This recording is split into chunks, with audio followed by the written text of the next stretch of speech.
लेला आहे। चंद्रपूर जिल्ह्यातील नागभीड तालुक्यातील शेतकरी रोशन कोळे यांनी अवैध सावकाराच्या जाचातून कर्ज फेडण्यासाठी किडनी विकल्याचा गंभीर दावा केल्यानंतर या प्रकरणाने खळबळ माजली।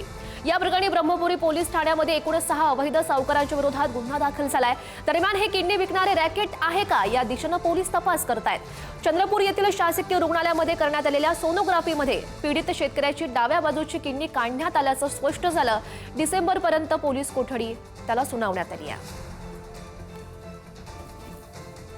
सोनोग्राफीमध्ये डावी किडनी काढल्याचं उघड झालेलं आहे। या सगळ्या प्रकरणाचा पोलीस अधिकचा तपास घेत आहेत। ब्रह्मपुरीतील शेतकऱ्याच्या किडनी विक्रीमध्ये एक रॅकेट सुरू आहे का अशी ही चर्चा सध्या सुरू झालेली आहे। सोनोग्राफीमध्ये डावी किडनी काढल्याचं उघडकीस आलेलं आहे आणि हा सगळा प्रकार बघता चंद्रपूर पोलिसांकडून अधिकचा तपास सुरू आहे।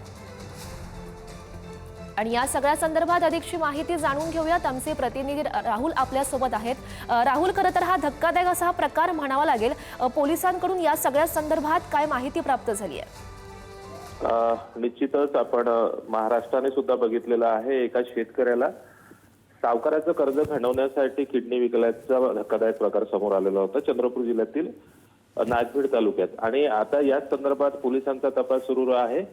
मुख्य जे 6 सावकार होते ज्यांच्याकडून हे ट्रान्झॅक्शन झालेलं आहे, ऑनलाईन ट्रान्झॅक्शन आपल्याला मिळालेल्या माहितीनुसार व्याजचं ऑनलाईन ट्रान्झॅक्शन होतं आणि आरोप जे शेतकरी त्यांच्या म्हणण्यानुसार मुद्दल रक्कम त्यांच्याकडून कॅश स्वरूपात घेतली जात होती। आणि यात दुसरा जो महत्त्वाचा पार्ट आहे किडनी विकल्याचा, तर त्याची चौकशी करण्यात आली आणि वैद्यकीय चाचणी सुद्धा करण्यात आली, सोनोग्राफी करण्यात आली रोशन कोळे या शेतकऱ्याची।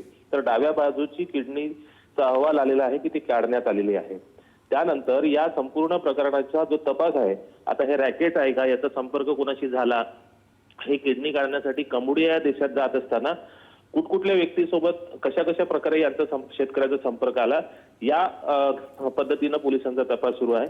पण प्रायमरी फेजमध्ये तपासाची जी दिशा आहे सध्याच्या स्थितीला, एक आरोपी फरार असल्यामुळे त्यांच्या बाजूनं पथक पोलिसांचं गेलेलं आहे। 5 आरोपी अटकेत आहे आणि 5ही आरोपींना 20 तारखेपर्यंत जे पोलीस कस्टडीमध्ये। राहुल, हा सगळा प्रकार बघता पोलिसांकडून नेमकी काय माहिती प्राप्त होते, काय खुलासा होतोय या सगळ्या संदर्भात, हे बघणं महत्त्वाचं असेल। धन्यवाद दिलेल्या सगळ्या सविस्तर माहितीसाठी।